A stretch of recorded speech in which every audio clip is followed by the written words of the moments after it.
everyone, Jolene here from Bookworm Adventure Girl. I hope that you are all well and reading good books. For those who have watched my videos before, welcome back. And for those watching for the first time, thanks for checking out my channel. If you are interested in diverse reading or Canadian literature, then please hit subscribe and stick around. Today I am going to be going through my February book haul. I have about 8 books, 1, 2, 3, 4, 5, 6, 7, 8. 8 books to share with you. And as I was piling these books up, I realized that a few of them have to do with books or bookstores, and that wasn't intentional, but it's also not surprising because I do love books about books or bookstores. I'm kind of drawn to that. So I think I'm going to start with those, and then hopefully there will be something on this list that interests you, and maybe even something that you've read before. So first up is Summer Hours at the Robbers Library by Sue Halpern. And this story takes place at a public library in Riverton, New Hampshire.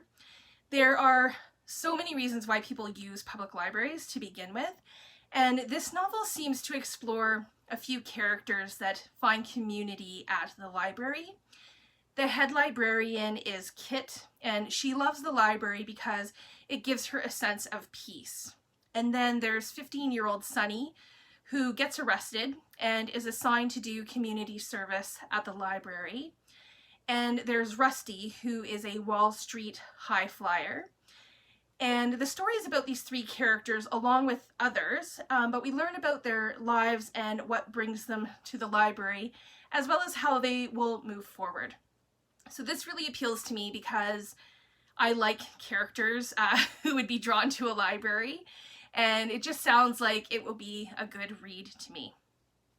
Next is a book that a friend of mine put on my radar like a number of years ago now, and it's called My Bookstore. Writers celebrate their favorite places to browse, read, and shop, and it's edited by Ronald Rice.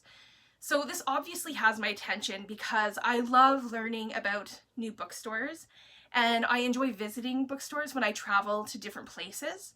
And this book has essays from over 80 authors talking about their favorite bookstores.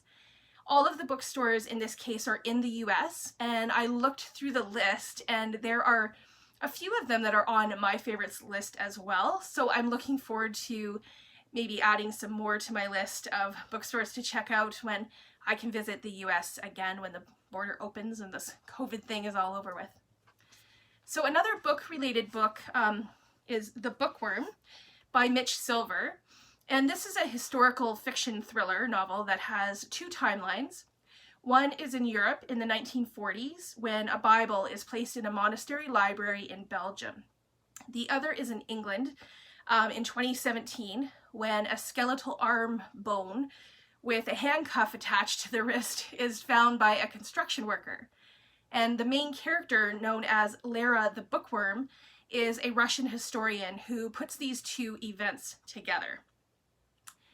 So next is also a book about a store, but this time it's not about books, it's about music, which is another love of mine, and it's called The Music Shop by Joyce. And this story takes place in 1988. Frank is the owner of a music shop, and then one day a woman asks Frank to teach her about music. And he doesn't really want to, but there's something that tells him that he should. So this story is about their relationship, and I've heard really good things about this book, so I'm really looking forward to finally getting around to reading it. This next book I was drawn to because of the cover. Wilder Girls by Rory is a YA horror book, and some might even call this a dark academia. I mentioned that in a previous video that this is a type of book that now has its own category.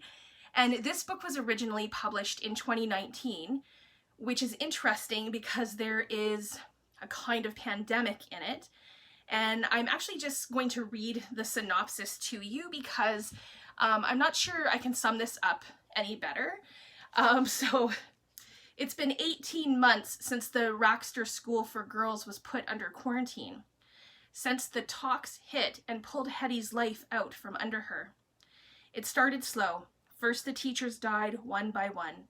Then it began to infect the students, turning their bodies strange and foreign. Now cut off from the rest of the world and left to fend for themselves on their island home, the girls don't dare wander outside the school's fence, where the tox has made the woods wild and dangerous. They wait for the cure they were promised, as the tox seeps into everything. But when Bayek goes missing, Hetty will do anything to find her, even if it means breaking quarantine and braving the horrors that lie beyond the fence.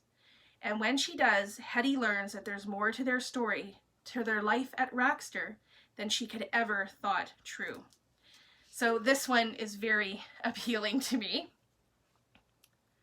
Next is a non-fiction book, and I guess you could say that this is a memoir. It's Beneath the Tamarind Tree by Isha Sesay, who is a journalist for CNN. And in this memoir, she tells the story of how 276 girls were abducted in Nigeria by a militant Islamic group. And this is one of the most high-profile abductions in modern history.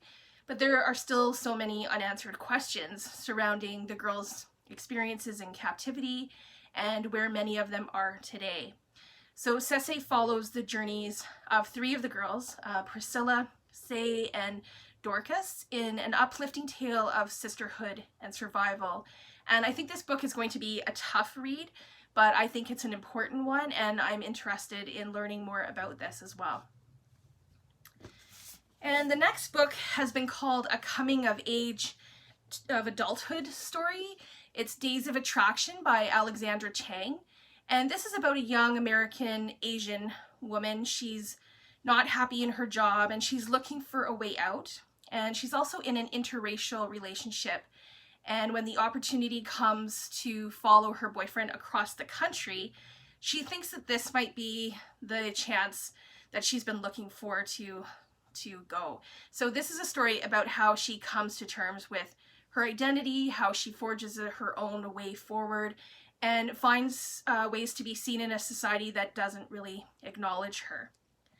And then the final book I want to talk about has been one I have been aware of for almost 10 years, I think almost a decade, and it's The Snow Child by Eowyn Ivey. And it's set in Alaska in 1920.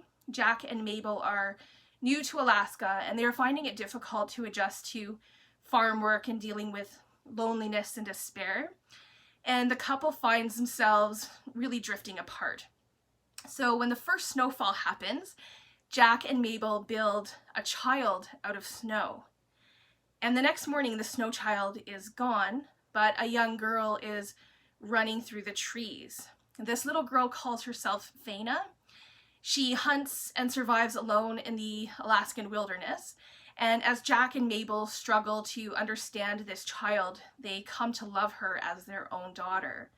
But in this beautiful, violent place, things are rarely as they appear, and what they eventually learn about Faina will transform all of them. So this one really intrigues me, and I'm hoping to read it while we still have some snow on the ground. As always, I will leave a list of the books I mentioned in this video in the description box below. Please let me know in the comments if you have read any of these books on the list or if there are any that interest you. And I'd love to hear about what books you have received recently and what you are hoping to read in the next few weeks. I look forward to chatting with you in the comments. Thanks again for watching. I hope you enjoy your day, and don't forget to make every day an adventure.